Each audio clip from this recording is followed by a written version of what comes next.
ವೀಕ್ಷಕರೇ ನಮಸ್ಕಾರ. ಸ್ನೇಹಿತರೆ, ಹಲೋ ಗೆಳೆಯರೇ, ನೇರ ಫೋನ್ ಇನ್ ಕಾರ್ಯಕ್ರಮಕ್ಕೆ ತಮ್ಮೆಲ್ಲರಿಗೂ ಆತ್ಮೀಯವಾದಂಥ ಸ್ವಾಗತ. ಸ್ನೇಹಿತರೆ, ಇವತ್ತು ವಿಶ್ವವನ್ನು ಒಂದು ಹಳ್ಳಿಯಾಗಿ ನೋಡುವಂತಹ ಪರಿಸ್ಥಿತಿ ಇದೆ. ಹೇಗೆ ಅಂತೀರಾ? ಒಂದು ಸ್ಥಳದಿಂದ ಮತ್ತೊಂದು ಸ್ಥಳ ಅಂದರೆ ತುಂಬ ದೂರದಲ್ಲಿರುವಂತಹ ದೇಶಗಳನ್ನು ಕೂಡ ಕ್ಷಣಾರ್ಧದಲ್ಲೇ ಮುಟ್ಟುವಂತಹ, ವಿಷಯವನ್ನು ಮುಟ್ಟಿಸುವಂತಹ, ನೋಡುವಂತಹ ಎಲ್ಲ ಸೌಲಭ್ಯಗಳು ಇವತ್ತು ನಮಗೆ ಸಿಗ್ತಾ ಇದೆ.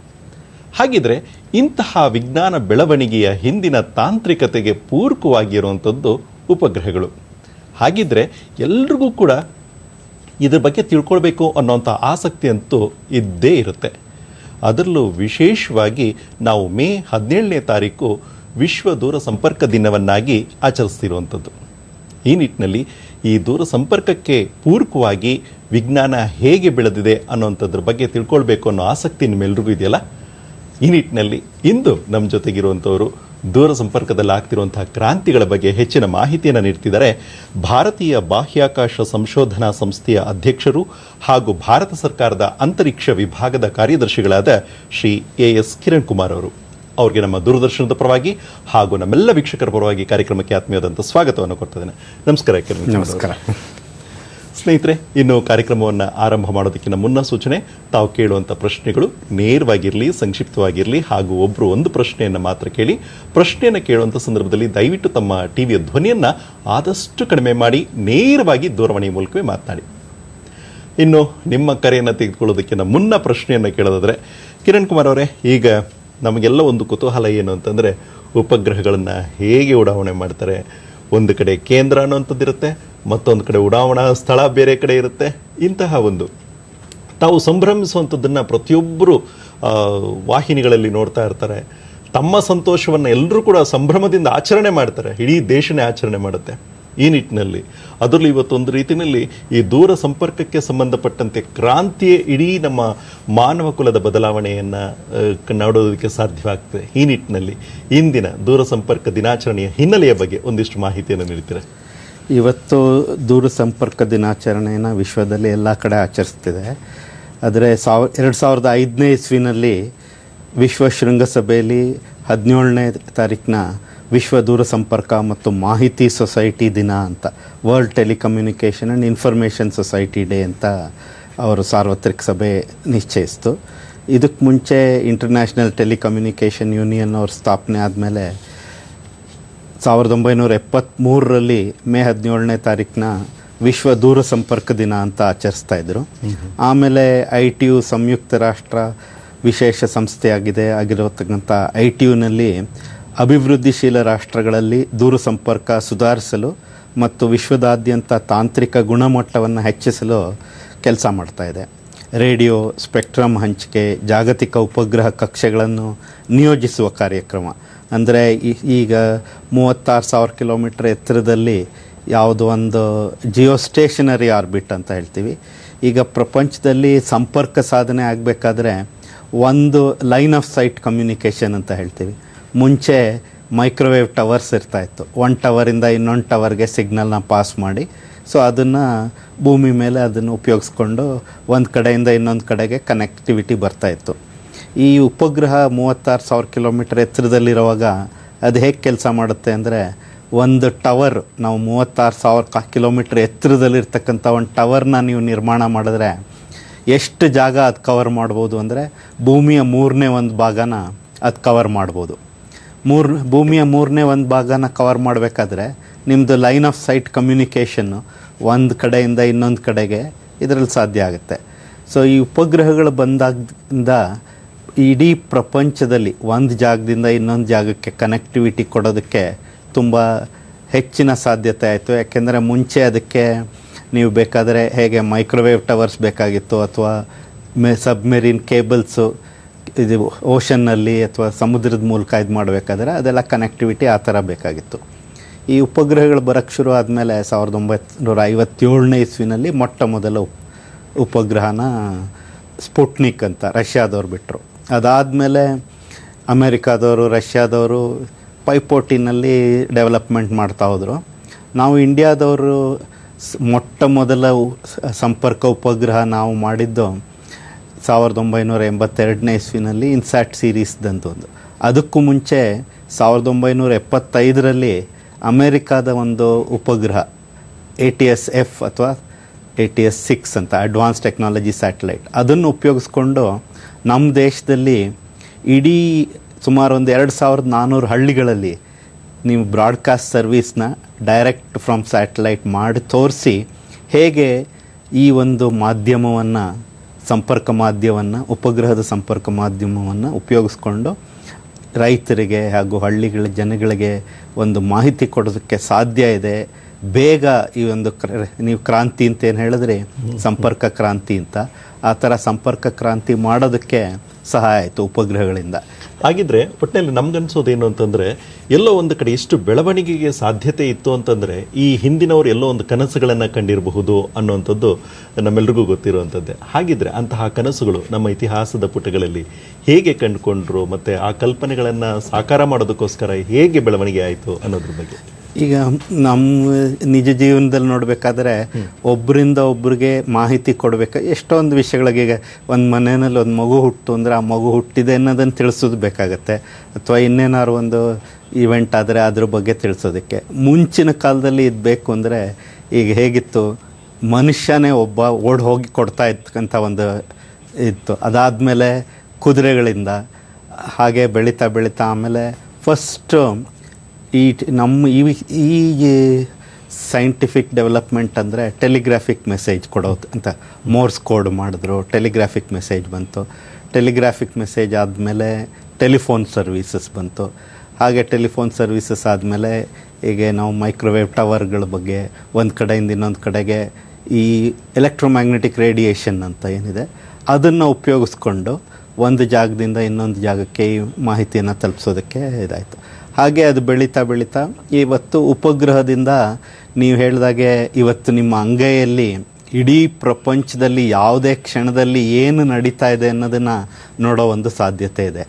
ಇದನ್ನು ನೀವು ಮುಂಚಿನ ದಿನದಲ್ಲಿ ತೊಗೊಂಡ್ರೆ, ಈಗ ಕಾಗದ ಬರೆದು ಪೋಸ್ಟಲ್ಲಿ ಕಳಿಸ್ತಾ ಇದ್ದರೆ ಅಥವಾ ಇದರಲ್ಲಿ ತಿಂಗಳಾನ್ಗಟ್ಲೆ ಮೇಲ್ ಅಥವಾ ಏರ್ ಮೇಲ್ ಆ ಥರ ನಡೀತಾ ಇತ್ತು.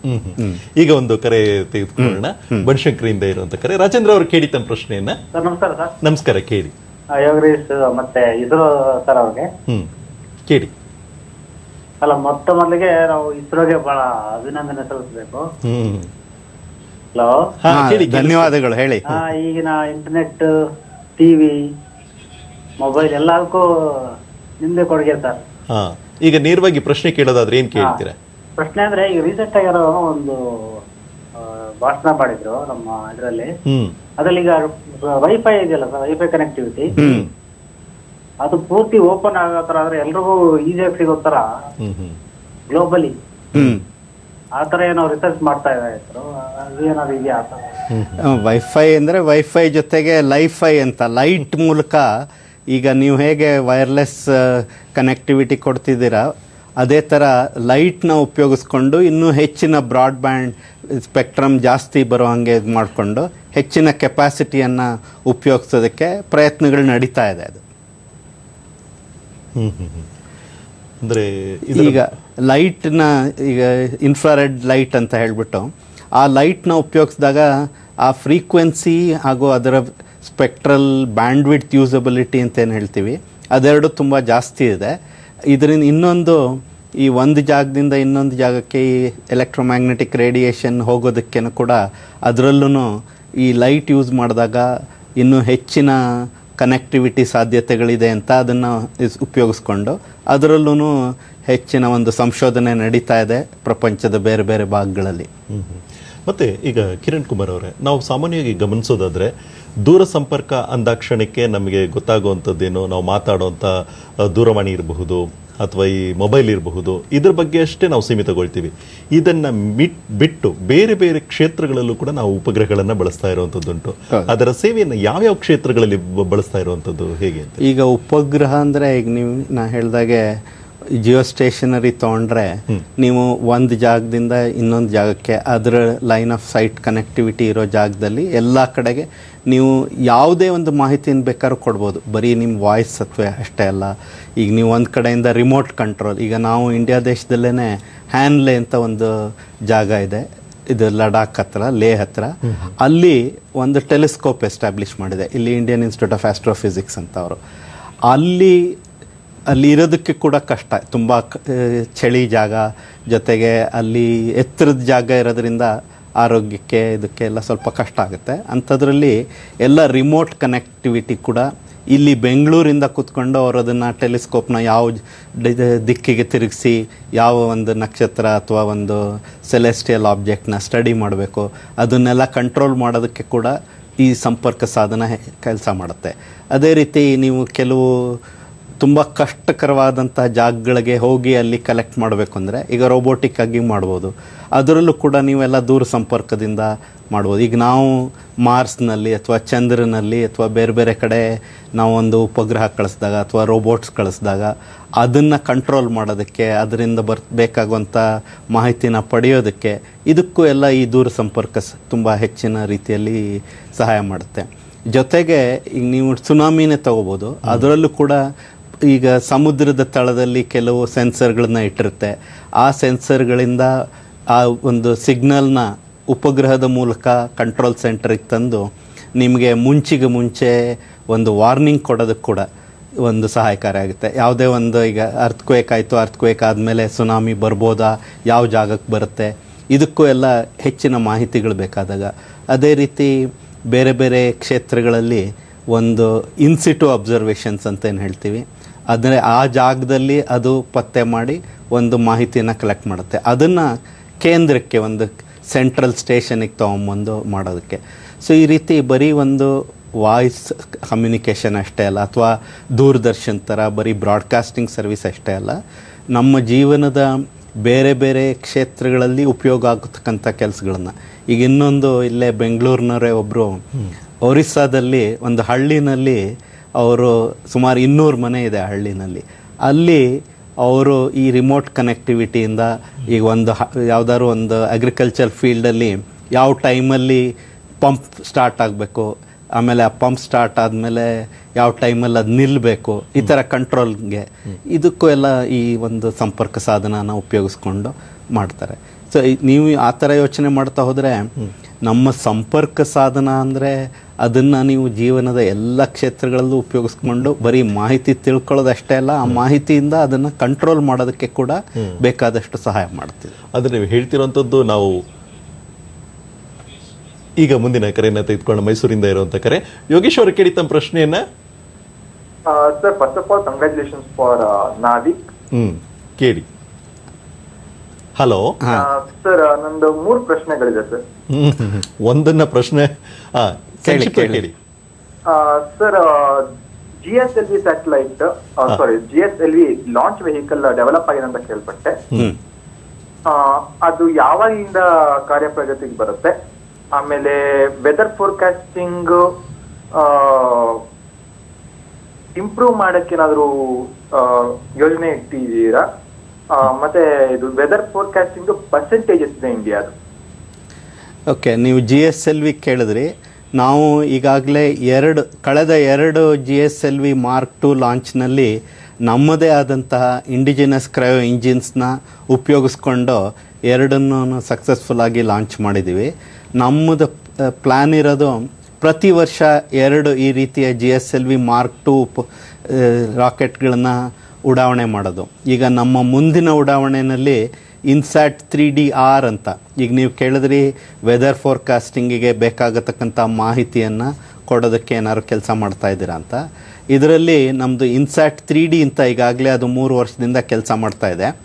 ಇದರಲ್ಲಿ ಪ್ರತಿ ಅರ್ಧ ಗಂಟೆಗೊಂದ್ಸರಿ ನಮ್ಮ ಭೂಮಿಯ ಚಿತ್ರವನ್ನು 6 ಬೇರೆ ಬೇರೆ ತರಂಗಗಳಲ್ಲಿ ತೆಗೆದುಕೊಂಡು ಅದರಿಂದ ಸೈಕ್ಲೋನ್ ಬಗ್ಗೆ ವರ್ಟಿಕಲ್, ಆಮೇಲೆ ಸೌಂಡರ್ ಅಂತ ಒಂದು ಇನ್ಸ್ಟ್ರೂಮೆಂಟ್ ಇದೆ, ಅದರಿಂದ ವರ್ಟಿಕಲ್ ಟೆಂಪ್ರೇಚರ್ ಆಮೇಲೆ ಹ್ಯುಮಿಡಿಟಿ ಪ್ರೊಫೈಲ್ನ ಜನ್ರೇಟ್ ಮಾಡಿ ಈ ಮಾಹಿತಿಗಳನ್ನು IMD ಇಂಡಿಯಾ ಮೆಟ್ರಾಲಜಿ ಡಿಪಾರ್ಟ್ಮೆಂಟ್ಗೆ ಅದನ್ನು ಈ ಮಾಹಿತಿಗಳನ್ನು ಪರಿಷ್ಕರಿಸಿ ಅವ್ರಿಗೆ ಬೇರೆ ಬೇರೆ ಉಪಯೋಗಗಳಿಗೆ ಕೊಡ್ತಾ ಇದ್ದೀವಿ. ಇದೇ ರೀತಿ ಅಂಥದೇ ಒಂದು ಉಪಗ್ರಹವನ್ನು ಈಗ ಇನ್ಸ್ಯಾಟ್ 3DR ಅಂತ ಈಗ ಮುಂದಿನ GSLV Mark IIನಲ್ಲಿ 2ನೇ ಹಾಫ್, ಸೆಕೆಂಡ್ ಹಾಫಲ್ಲಿ ಮಾಡ್ತಾ ಇದ್ದೀವಿ. ಇದರಿಂದ ಹೆಚ್ಚಿನ, ಈಗ ಅರ್ಧ ಗಂಟೆಗೊಂದ್ಸರಿ ಬರೋ ಪಿಕ್ಚರು 1/4 ಗಂಟೆಗೊಂದ್ಸರಿ ಸಿಗುತ್ತೆ.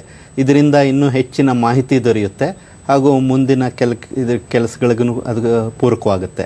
ಅದಲ್ದಲೇ ನಾವು ಮುಂದಿನ GSLV Mark 3 ಅಂತ ಇನ್ನೂ ಹೆಚ್ಚಿನ ತೂಕದ ಉಪಗ್ರಹವನ್ನು ಉಡಾಯಿಸೋಕ್ಕೆ ನಾವು ಕೆಲಸ ನಡೀತಾ ಇದೆ. ಸುಮಾರು ಈ ವರ್ಷದ ಕೊನೆಯಲ್ಲಿ GSLV Mark 3 ಒಂದು 3.5 ಟನ್ ಉಪಗ್ರಹನ ಬಿಡೋದಕ್ಕೆ ಕೆಲಸ ನಡೆಸ್ತಾ ಇದ್ದೀವಿ. ಈಗ ಮುಂದಿನ ಕರೆಯನ್ನು ತೆಗೆದುಕೊಳ್ಳೋಣ. ಪ್ರಶಾಂತ್ ಅವ್ರು ಕರೆ ಮಾಡಿರುವಂಥದ್ದು ವಿಜಯವಾಡದಿಂದ. ಹಲೋ ಹಲೋ, ಕೇಳಿ, ನಮಸ್ಕಾರ. ಕೇಳಿ ಪ್ರಶಾಂತ್ ಅವರ ಪ್ರಶಾಂತ್ ಅಂತ ಸರ್. ಕೇಳಿ.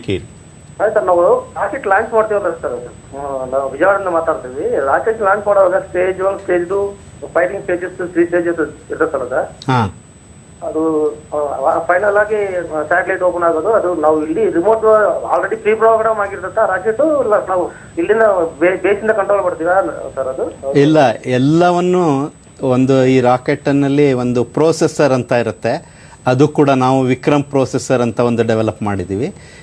ಪ್ರತಿಯೊಂದು ಆ್ಯಕ್ಟಿವಿಟಿನೂ ನಾವು ಆ ಒಂದು ಪ್ರೋಸೆಸರ್ ಮೂಲಕ, ಅದು ಬೇರೆ ಬೇರೆ ಸೆನ್ಸರ್ಗಳ ಮೂಲಕ ಅದು ಮಾಹಿತಿ ಪಡೆದುಕೊಂಡು ಯಾವ ಕ್ಷಣದಲ್ಲಿ ಯಾವ ರೀತಿ ಕಂಟ್ರೋಲ್ ಮಾಡಬೇಕು ಆ ರಾಕೆಟ್ನ, ಆಮೇಲೆ ಯಾವ ಟೈಮಲ್ಲಿ ಸಪ್ರೇಷನ್ ಸಿಗ್ನಲ್ನ ಕೊಡಬೇಕು. ಈಗ ನೀವು ಹೇಳಿದ್ರಿ, ನಮ್ಮದು ಎಷ್ಟೊಂದು ಸ್ಟೇಜ್ದು ರಾಕೆಟ್ ಇರುವಾಗ ಮೊಟ್ಟ ಮೊದಲು ಅದು ಭೂಮಿಯಿಂದ ಹೊರಡುವಾಗ ಒಂದು ಇಗ್ನಿಷನ್ ಶುರು ಆಗುತ್ತೆ. ಆಮೇಲೆ ಪ್ರತಿ ಬೇರೆ ಸ್ಟೇಜ್ನಲ್ಲಿ ಅದು ಕಂಟ್ರೋಲ್ ಸಿಗ್ನಲ್ಸ್ನ ಜನ್ರೇಟ್ ಮಾಡಿ ಕೊಡ್ತಾ ಹೋಗುತ್ತೆ. ಹಾಗೆ ನಾವು ಅಟ್ಮಾಸ್ಫಿರಿಕ್ ರೀಜನ್ ಇರೋವರೆಗೂ ಹೀಟ್ ಶೀಲ್ಡ್ನ ಕ್ಲೋಸ್ ಆಗಿರುತ್ತೆ. ಅಟ್ಮಾಸ್ಫಿರಿಕ್ ರೀಜನ್ ಆಗ್ತಿದ್ದಂಗೆ ಹೀಟ್ ಶೀಲ್ಡ್ನ ಓಪನ್ ಮಾಡಿ ಮುಂದೆ ಹೋಗುತ್ತೆ. ಯಾಕೆಂದರೆ ನೀವು ಹೆಚ್ಚಿನ ತೂಕನ ಕ್ಯಾರಿ ಮಾಡ್ತಾ ಇದ್ದರೆ ನಿಮ್ಮದು ವೆಲಾಸಿಟಿ ಕಡಿಮೆ ಬರುತ್ತೆ. ಅಟ್ಮಾಸ್ಫಿಯರ್ ಮೂಲಕ ಹೋಗುವಾಗ ಆ ಒಂದು ಹೀಟ್ನಿಂದ ಉಪಗ್ರಹನ ಪ್ರೊಟೆಕ್ಟ್ ಮಾಡೋಕ್ಕೆ ಹೀಟ್ ಶೀಲ್ಡ್ ಅಂತ ಇರುತ್ತೆ. ಆ ಹೀಟ್ ಶೀಲ್ಡು ಅಟ್ಮಾಸ್ಫಿರಿಕ್ ರೀಜನ್ ಹೋಗ್ತಿದ್ದಂಗೆ ಅದನ್ನು ಓಪನ್ ಮಾಡ್ತೀವಿ. ಇದೇ ರೀತಿ ಬೇರೆ ಬೇರೆ ಸ್ಟೇಜ್ಗಳು ಸಪ್ರೇಷನ್ನು ಎಲ್ಲವನ್ನು ಕೂಡ ಆ ಒಂದು ರಾಕೆಟ್ನಲ್ಲಿ ಇರ್ತಕ್ಕಂಥ ಒಂದು ಕಂಟ್ರೋಲ್ ಸಿಸ್ಟಮ್ ಅಂತ ಏನು ಹೇಳ್ತೀವಿ, navigation and control guidance system ಅಂತ, ಅದು ನಿರ್ಧಾರ ಮಾಡುತ್ತೆ. ಈಗ ಮುಂದಿನ ಕರೆಯನ್ನು ತೆಗೆದುಕೊಳ್ಳೋಣ. ಶರಣಬಸಪ್ಪ ಅವ್ರು ಕರೆ ಮಾಡಿರುವಂಥದ್ದು. ಹಲೋ ಸರ್, ನಮಸ್ಕಾರ ಸರ್. ನಮಸ್ಕಾರ. ಕೇಳಿ ಪ್ರಶ್ನೆಯನ್ನ. ಸರ್, ನಾವು ಸಿಂಧನೂರಿಂದ ಮಾತಾಡ್ತಾ ಇರೋದು ಸರ್. ಕೇಳಿ ಪ್ರಶ್ನೆಯನ್ನು ಕೇಳಿ. ಇದರೊಳಗೆ ಭಾರತ ಅದ್ಭುತ ಸಾಧನೆ ಮಾಡಿದೆ ಸರ್. ಅದಕ್ಕೆ ನಮ್ಮ ಇಸ್ರೋ ಸಂಸ್ಥೆ ದೊಡ್ಡ ಒಳ್ಳೆ ಕಾರ್ಯಕ್ರಮಗಳನ್ನ ಹಾಕೊಂಡು ಬರ್ತಾ ಇದೆ.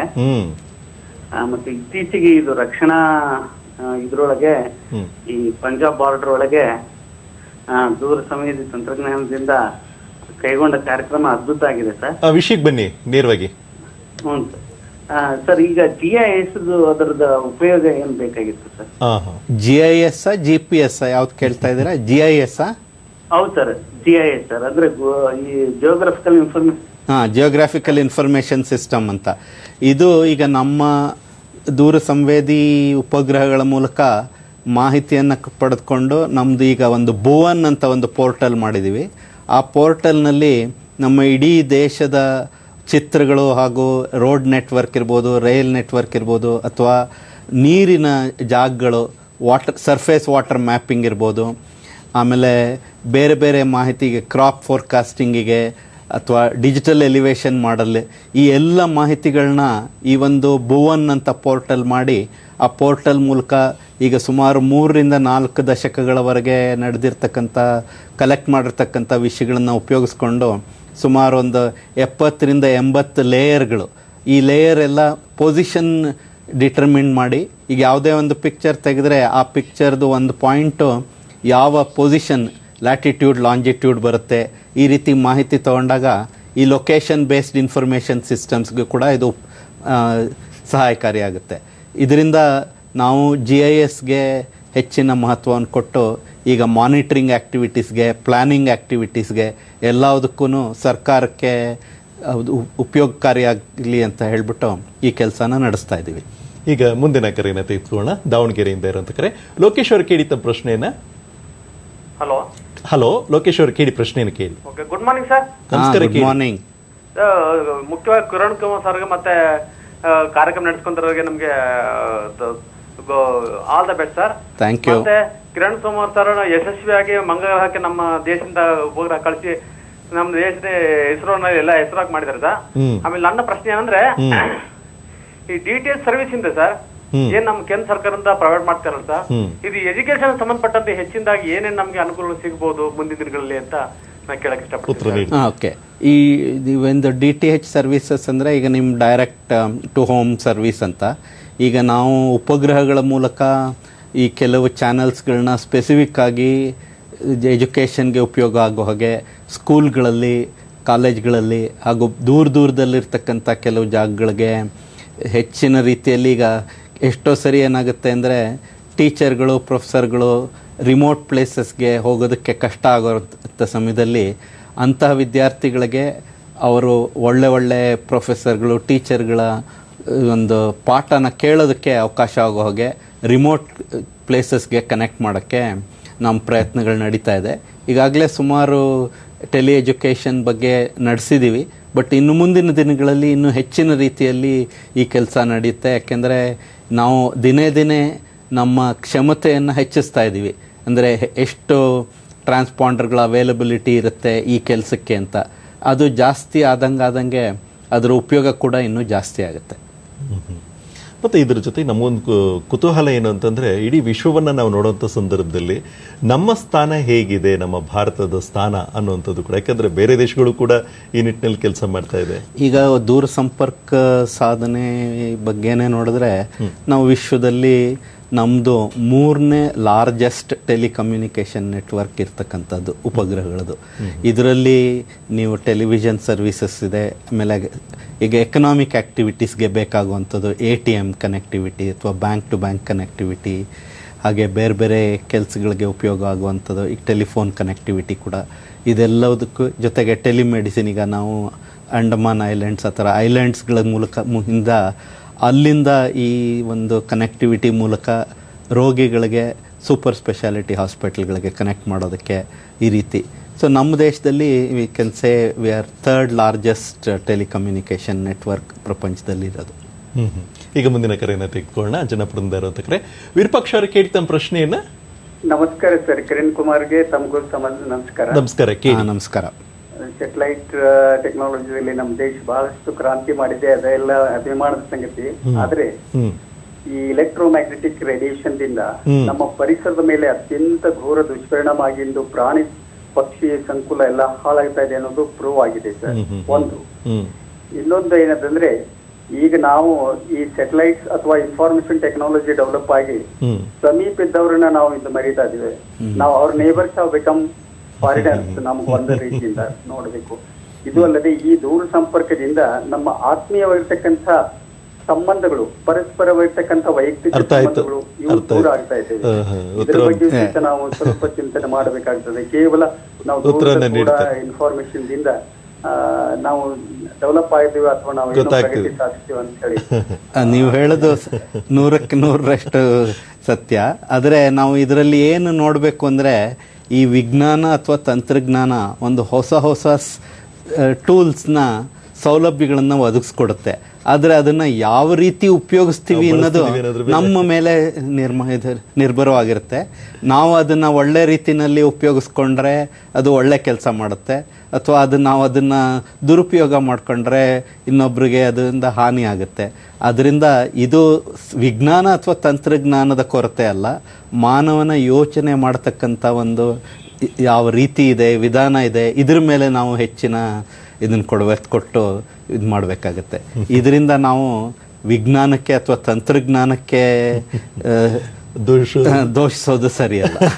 ಅದನ್ನ ನಾವು ಹೇಗೆ ಬಳಸ್ಕೊಳ್ತೀವಿ ಅನ್ನೋದು ನಮ್ಮ ಮೇಲಿದೆ. ಅದನ್ನ ನಾವು ಇದು ಮಾಡ್ಕೊಂಡು ಹೋಗ್ಬೇಕು. ಅಂದ್ರೆ ಧನಾತ್ಮಕವಾಗಿ ಬಳಸ್ಕೊಳ್ಳೋದಕ್ಕೆ ನಾವು ಪ್ರಯತ್ನ ಪಡಬೇಕು. ಈಗ ಮುಂದಿನದಾಗಿ ನೋಡೋಣ. ಬಿಡದಿಯಿಂದ ಇರುವಂತ ಕರೆ ವೀರಭದ್ರಯ್ಯವರ ಕೇಳಿ ತಮ್ಮ ಪ್ರಶ್ನೆಯನ್ನ. ಹಲೋ, ನಮಸ್ಕಾರ ಸರ್. ವೀರಭದ್ರಯ್ಯ ಬಿಡದಿಯಿಂದ. ನಮಸ್ಕಾರ, ಹೇಳಿ. ಮೊದಲನೇದಾಗಿ ಕಿರಣ್ ಕುಮಾರ್ ಅವರಿಗೆ ಧನ್ಯವಾದಗಳು. ತುಂಬಾ ಅದ್ಭುತವಾದ ಒಂದು ಕೆಲಸ ಮೊನ್ನೆ ಒಂದು ರಾಕೆಟ್ ಲಾಂಚ್ ಮಾಡಿದ್ದಾರೆ. ಮತ್ತೆ ಅವ್ರಿಗೇನಂದ್ರೆ ಇವಾಗಿರೋ ಇದ್ರಲ್ಲಿ ತುಂಬಾ ಒಳ್ಳೊಳ್ಳೆ ಕೆಲಸಗಳು ಮಾಡ್ತಾ ಇದ್ದಾರೆ. ನನಗೆ ಅಷ್ಟೊಂದು ವಿವರಿಸೋ ಅಷ್ಟು ಶಕ್ತಿ ಇಲ್ಲ, ಆದ್ರೂ ಅವ್ರ ಬಗ್ಗೆ ಒಂದ್ ಸ್ವಲ್ಪ ಅಭಿಮಾನ ಪ್ರಶ್ನೆ ಇದೆ. ನನ್ಗೇನಂದ್ರೆ DTH ಕರೆನ್ಸಿ ಹಾಕಿದ್ರೆ ಮಾತ್ರ ಎಲ್ಲಾರ ಮನೆಗಳಲ್ಲೂ ಬರ್ತಾ ಇರುತ್ತೆ ದೂರದರ್ಶನ್. ಆ DTH ಕನೆಕ್ಷನ್ ಕರೆನ್ಸಿ ಕಟ್ ಆಗ್ಬಿಟ್ರೆ DTH ಯಾರ ಮನೆಯಲ್ಲೂ, ದೂರದರ್ಶನ್ ಯಾರ ಮನೆಯಲ್ಲೂ ಬರೋದಿಲ್ಲ.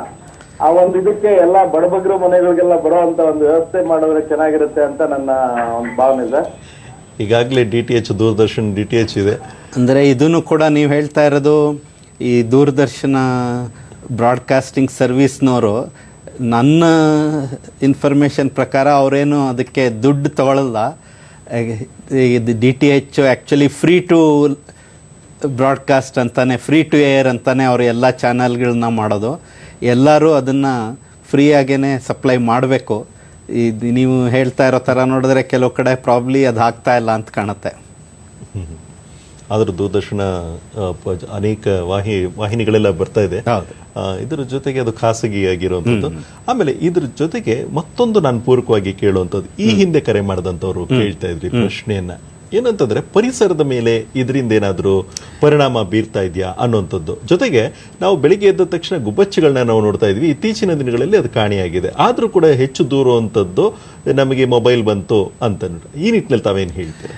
ಇದೂ ಈಗ ಬೇಕಾದಷ್ಟು ಸಂಘ ಸಂಸ್ಥೆಗಳು, ವಾಲಂಟರಿ ಬಾಡೀಸ್ ಕೂಡ ಇದನ್ನು ಈ ನಿಟ್ಟಿನಲ್ಲಿ ಕೆಲಸ ಮಾಡಿ ಈ ಲೋಕಲ್ ಟವರ್ಸ್ ಏನಿದೆ, ಟ್ರಾನ್ಸ್ಮಿಷನ್ ಟವರ್ಸು, ಅದು ಆ ಟ್ರಾನ್ಸ್ಮಿಷನ್ ಟವರ್ಸು ಎಷ್ಟರ ಮಟ್ಟಿಗೆ ಈ ಎಲೆಕ್ಟ್ರೋಮ್ಯಾಗ್ನೆಟಿಕ್ ರೇಡಿಯೇಷನ್ನ ಅದರಿಂದ ಯಾವ ಲೆವೆಲಲ್ಲಿ ಮಾಡ್ತಾ ಇದೆ ಅನ್ನೋದು ಇಂಪಾರ್ಟೆಂಟು. ಈ ನಿಟ್ಟಿನಲ್ಲಿ ಇದು ಯಾವುದೇ ಒಂದು ಹೊಸದಾದ ಒಂದು ವೈಜ್ಞಾನಿಕ ಉಪಯೋಗ ಬಂದಾಗ ಅದರಿಂದ ಬೇರೆ ಬೇರೆ ಏನು ಅನುಪಯೋಗಗಳಿದೆ ಅಥವಾ ಒಂದು ಅನಾನುಕೂಲಗಳಿದೆ ಅದನ್ನು ಕಂಡುಹಿಡಿಯೋದಕ್ಕೂ ಕೆಲವು ಸರಿ ಸಮಯ ಹಿಡಿಯುತ್ತೆ. ಇದರಲ್ಲಿ ನಾವು ಜಾಗರೂಕವಾಗಿರಬೇಕು ಮತ್ತು ಒಂದು ರೆಗ್ಯುಲೇಟರಿ ಮೆಕ್ಯಾನಿಸಮ್ಸ್ನ ತಂದು ಎಲ್ಲಿ ನಮಗೆ ಅದರಿಂದ ತೊಂದರೆ ಆಗ್ತಾ ಇದೆ, ಯಾವ ಲೆವೆಲಲ್ಲಿ ಮಾಡಬಾರ್ದು ಅಂತ ಗೊತ್ತಾದರೆ ಅದನ್ನು ರೆಗ್ಯುಲೇಷನ್ ಮಾಡೋದನ್ನು ತುಂಬ ಇಂಪಾರ್ಟೆಂಟ್ ಅದು. ಈಗ ಮುಂದಿನ ಕರೆಯನ್ನು ತೆಗೆದುಕೊಳ್ಳೋಣ. ಬೆಳಗಾವಿಯಿಂದ ಇರುವಂತ ಕರೆ ಅಮಿತ್ ಕುಲಕರ್ಣಿ ಅವರು ಕೇಳಿದ ಪ್ರಶ್ನೆಯನ್ನ. ಹಲೋ, ನಮಸ್ಕಾರ. ನಮಸ್ಕಾರ. ನಮಸ್ಕಾರ ಸರ್. ಈ ಒಂದು ಕಾರ್ಯಕ್ರಮ ನೋಡ್ತಾ ಇದ್ದಾಗ ಸಂತೋಷ ಆಗ್ತದೆ ಸರ್. ನಂದು ಪ್ರಶ್ನೆ ಸರಳವಾದದ್ದು ಸರ್. ಇವಾಗ ಈಗ ವಯೋವೃದ್ಧರು ಮತ್ತು ಚಿಕ್ಕ ಮಕ್ಕಳು ಎಲ್ಲ ತಪ್ಪಿಸ್ಕೊಂಡ್ಬಿಡ್ತಾರೆ. ಅವ್ರಿಗಾಗಿ ಏನಾದ್ರು ನಮ್ಮಲ್ಲಿ ಸ್ಯಾಟಲೈಟ್ ಮೂಲಕ ಅವ್ರನ್ನ ಟ್ರ್ಯಾಕ್ ಮಾಡೋ ರೀತಿಯಲ್ಲಿ GPS ಸಿಸ್ಟಮ್ ಏನಾದ್ರು ನಮ್ಮಲ್ಲಿ ಹೊಸದಾಗಿ ಬಂದಿದ್ಯಾ? ಈ ತಂತ್ರಜ್ಞಾನ ಅದಕ್ಕೆ ಬೇಕಾಗಿರೋ ಕೂಡ ಈ ರೀತಿಯಲ್ಲಿ ಪೂರಕವಾಗಿ ಯಾವ್ದಾದ್ರು ತಂತ್ರಜ್ಞಾನ ನಾವು ಡೆವಲಪ್ ಮಾಡಿದೀವ ಅನ್ನೋಂಥದ್ದು ಒಂದು ಪ್ರಶ್ನೆ ಸರ್. ಉತ್ತರ ನೀಡ್ತಾರೆ. ಈಗ ನೀವು ಕೇಳ್ತಾ ಇರೋ ಪ್ರಶ್ನೆಗೆ ಎಂಟ್ರಪ್ರೆನ್ಯೂರ್ಸು ಸಲ್ಯೂಷನ್ಸ್ನ ಪ್ರಾಕ್ಟಿಕಲ್ ಆಗಿ ಕೊಡ್ಬೋದು. ಈಗ ತಂತ್ರಜ್ಞಾನ ಇದೆ, ಅದನ್ನು ಉಪಯೋಗಿಸ್ಕೊಂಡು ಯಾವ ರೀತಿ ಕೆಲಸ ಮಾಡ್ತೀವಿ ಅನ್ನೋದ್ರ ಮೇಲೆ ಹೋಗುತ್ತೆ. ಈಗ ಕೆಲವು ಸಿಸ್ಟಮ್ಸಲ್ಲಿ ಈವನ್ ಪಕ್ಷಿಗಳಿಗೆ ಅಥವಾ ವೈಲ್ಡ್ ಆ್ಯನಿಮಲ್ಸ್ಗೆ ಕೂಡ ಒಂದು ಕಾಲರ್, ರೇಡಿಯೋ ಕಾಲರ್ ಅಂತ ಏನು ಹೇಳ್ತೀವಿ, ಆ ಥರ ಅದರಿಂದ ಅದು ಸಿಗ್ನಲ್ನ ಉಪಗ್ರಹದ ಮೂಲಕ ಒಂದು ಕಂಟ್ರೋಲ್ ಸೆಂಟರ್ಗೆ ಕೊಡುತ್ತೆ. ಅದರ ಮೂಲಕ ನೀವು ಬೇರೆ ಯಾವ ಜಾಗಕ್ಕೆ ಬೇಕೋ ಆ ಜಾಗಕ್ಕೂ ಅದನ್ನು ತಲುಪಿಸ್ಬೋದು.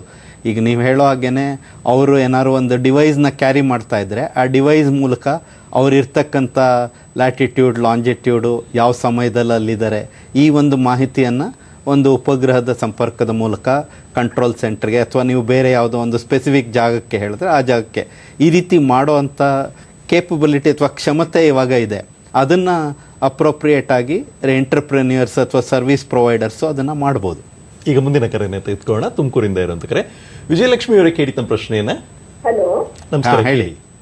ನಾವು ತುಮಕೂರಿಂದ ಮಾತಾಡ್ತೀವಿ ಸರ್, ವಿಜಯಲಕ್ಷ್ಮಿ ಅಂತ. ಕೇಳಿ. ನನ್ನ ಮಗ ಇವಾಗ PUC ಸೆಕೆಂಡ್ ಇಯರ್ ಬರ್ದಿದ್ದಾರೆ.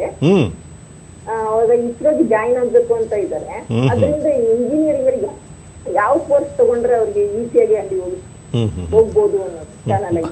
ಒಂದು ISRO in the department of ಸ್ಪೇಸ್ದೇನೆ Indian institute of space technology ಅಂತ ಒಂದು ಟ್ರಿವಾಂಡ್ರಮ್ನಲ್ಲಿ ಒಂದು ಇನ್ಸ್ಟಿಟ್ಯೂಷನ್ ಇದೆ. ಅದು ಈಗ ಶುರುವಾಗಿ ಈ ವರ್ಷದ ರ್ಯಾಂಕಿಂಗ್ನಲ್ಲಿ 8ನೇ ರ್ಯಾಂಕಿಂಗ್ ಬಂದಿದೆ ಅದಕ್ಕೆ.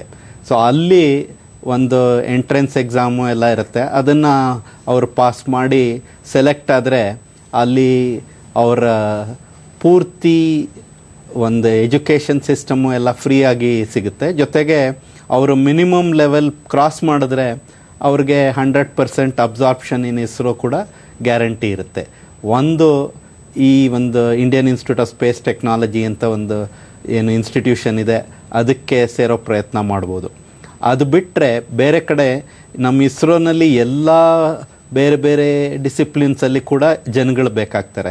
ಯಾಕೆಂದರೆ ನಾವಿವಾಗ ಬಯಾಲಜಿಯಿಂದ ಹಿಡಿದು ಕೆಮಿಕಲ್ ಇಂಜಿನಿಯರಿಂಗ್ ಅಥವಾ ಕಂಪ್ಯೂಟರ್ ಇಂಜಿನಿಯರಿಂಗ್ ಎಲ್ಲದರಲ್ಲೂ ಕೆಲಸ ಮಾಡ್ತಕ್ಕಂಥ ವಿಜ್ಞಾನಿಗಳು, ತಂತ್ರಜ್ಞಾನಿಗಳು ಬೇಕಾಗ್ತಾರೆ.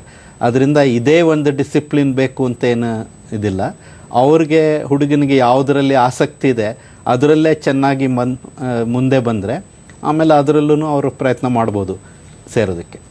ಮುಂದಿನ ಕರೆಯನ್ನು ತೆಗೆದುಕೊಳ್ಳೋಣ. ರಘುಪತಿ ಅವರು ಕರೆ ಮಾಡಿರುವಂಥದ್ದು ಬಾಳೆಹೊನ್ನೂರಿನಿಂದ. ಹಲೋ.